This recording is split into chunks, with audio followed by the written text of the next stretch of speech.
It all started one Friday evening when my wife, Darlene Whitaker, smirked and said, "I'm going on a date without you," as her friend snickered in the background. I froze, trying to process what I just heard. Stick with me while I share my story. And if it touches you, don't forget to support our channel by hitting that subscribe button, dropping a like, and sharing it with the people you care about. Up until that moment, I thought our marriage with Landon and me was solid, but little did I know how deep the betrayal ran. The next few days, I couldn't shake the feeling that something was off. Darlene started staying late at the book club she never mentioned attending before. I hired a private investigator to follow her, and the truth started to surface. She wasn't just meeting friends. She was meeting Travis Connolly, a colleague she claimed was just a work buddy.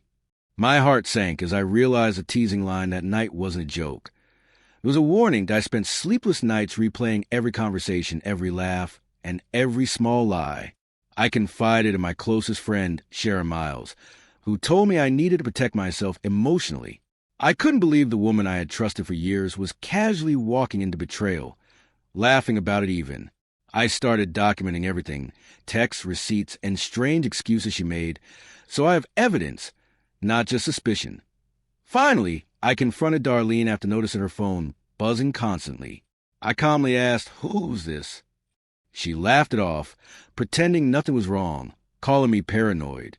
But she slipped once, calling Travis by a pet name. That was all the proof I needed. My heart shattered, but anger and clarity replaced the pain. I realized that I had to take control of the situation before my life fell apart completely.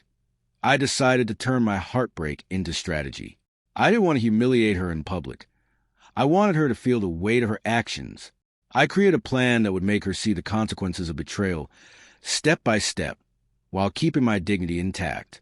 I enlisted the help of Gideon Harper, a mutual friend who knew both of us well, and was willing to support me without judgment one evening. I invited Darlene to talk things out at our favorite restaurant. I knew Travis would try to meet her there later. I set the table, recorded the conversation, and let her slip in small hints of her double life. By the time Travis arrived, I had everything documented, photos, messages, even recordings. She realized too late that her teasing and betrayal had been noticed and traced meticulously. Seeing the realization dawn in her eyes was oddly satisfying, but also heartbreaking. I watched as Darlene's facade crumbled, and she finally confronted the shame she had ignored for months. I didn't yell, I didn't scream. I let her feel the impact of her actions as I calmly asked why she had done this to our marriage. The silence between us was deafening, filled with unspoken regrets and shattered trust. I decided that revenge wasn't just about exposing her. It was about reclaiming my life. I moved out temporarily, taking my things and ensuring I had control over my finances and future. I focused on my passions, writing, running, and reconnecting with Sharon and Gideon, people who truly value me. Each step forward reminded me that I wasn't defined by her betrayal, but by how I rose above it. Weeks later, Darlene reached out, begging for forgiveness.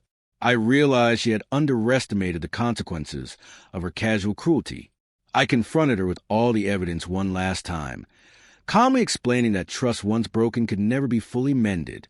Her tears didn't change the fact that our marriage had ended emotionally long before any legal papers were signed. This wasn't just about revenge. It was about truth and accountability. In the end, I walked away stronger and wiser, knowing that betrayal doesn't define you. It tests you. I rebuilt my life with dignity, surrounded myself with people who respected me. Darlene faded into the past, and the pain transformed into clarity. I now share this story not to glorify revenge, but to show that rising above betrayal is the ultimate victory. Life moves forward, and I finally felt free,